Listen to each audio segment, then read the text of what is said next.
9 things foolish men always say. Stoicism. Some men do not need external enemies. They destroy themselves, not with fists, but with words. Phrases that sound confident, firm, even wise, but behind them hide fear and laziness. You've heard them. Signals that a man has stopped growing, stopped moving forward, and quietly began to die without noticing it. The Stoics warned, speech is the mirror of the mind. When your words become excuses, self-satisfaction, and ego, your life quietly follows them, and you are no longer the master of your fate, but its helpless observer. This will not be a pleasant video. Here lies the naked truth. There are phrases that kill a man from within, slowly, almost invisibly. They destroy discipline, erode respect, and corrode dignity. The most dangerous part? You speak them yourself. But we will not only expose them, we will also reveal what a Stoic man says instead.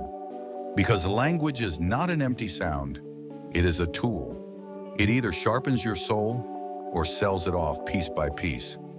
Phrase 1. That's just who I am. One of the most quietly destructive phrases a man can utter. I just am this way. I won't change. It's my nature.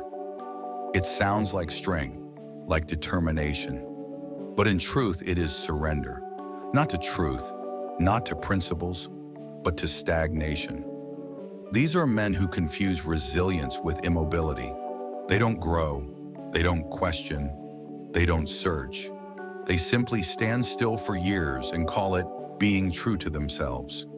But this is not loyalty. It is laziness disguised as dignity. Seneca wrote, "As long as you live, keep learning how to live." To say I don't change is already the beginning of decay. The Stoic does not hide behind a label of who I am. He sharpens himself like a blade. He listens not because he is weak, but because he is wise. He knows every day is a chance to become better. Phrase 2. Real men don't talk about feelings. This phrase is not about manhood. It is about fear. It is not strength. It is avoidance. As if closing the curtains will stop the storm outside. But the storm does not pass.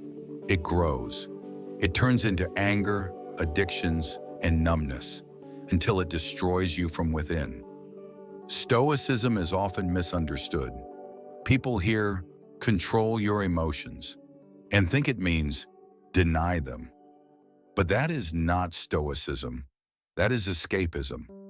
Marcus Aurelius, one of the most powerful men of his time, wrote openly about his fears, doubts, and pain, not to complain, but to understand, to ensure he was not enslaved by what remained unnamed.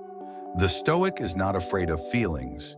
He is only afraid of being ruled by them. He does not explode. He does not shut down. He observes calmly, clearly, without illusions. And then he acts not by impulse, but by reason. Phrase 3, it's not my fault. Few words reveal weakness faster. Outwardly, it is defense. But inside, it is capitulation. The man who says this has already surrendered. He no longer sees himself as a cause, only as an effect, a victim, a puppet of circumstances, not a creator, not a solution, just a bystander. Epictetus wrote, "We are disturbed not by events, but by the opinions we hold about them." The Stoic does not say, "It's not my fault." He says, "It is my responsibility." Responsibility is always a choice. It requires discipline. It requires asking one hard question. What depends on me? And the answer is always the same. My reaction, my direction, my discipline. Phrase 4, I deserve better. It sounds like self-respect, but usually it is disguised entitlement. The man who repeats, "I deserve better," rarely does the hard daily work to become better. He waits for life to reward him instead of building himself in silence. Marcus Aurelius cut through this illusion. Waste no more time arguing about what a good man should be. Be one. The Stoic does not keep a list of debts that the world owes him. He works, quietly, consistently, not because he is owed, but because it is right. Phrase 5, that's not my job. It sounds like a boundary, but most often it is avoidance wearing the mask of maturity. A man who narrows his responsibility only to the bare minimum eventually narrows his life down to nothing. He ceases to lead. He becomes just an executor of a checklist. The Stoic does not shrink from responsibility. He carries more than expected, because leadership is not a contract. It is a way of being. Phrase 6, it is what it is. At first it sounds calm, as if wise acceptance, but often it is not wisdom, it is apathy. Psychologists call it learned helplessness.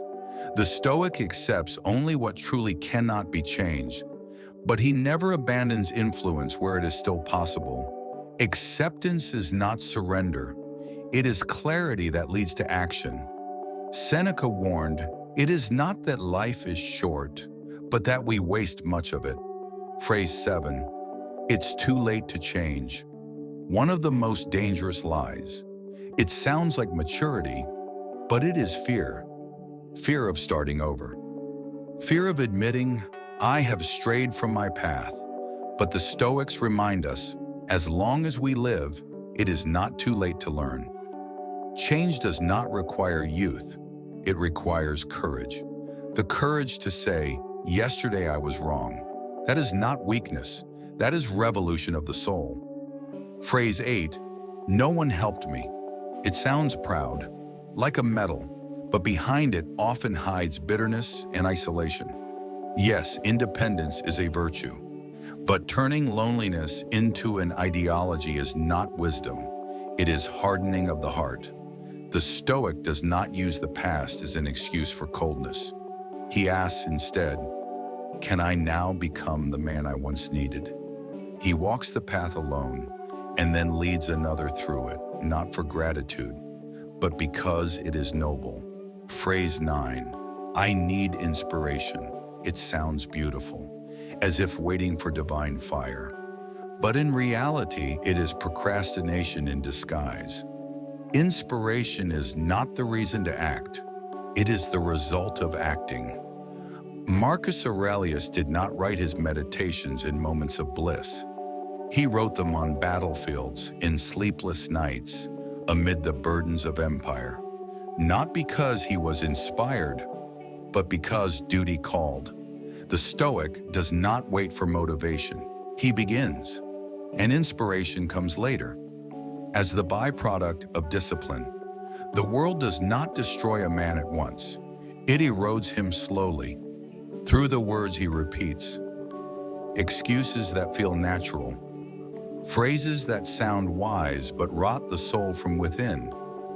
Every phrase you speak is either a brick in the fortress of your character or a stone in the pit of your self-destruction.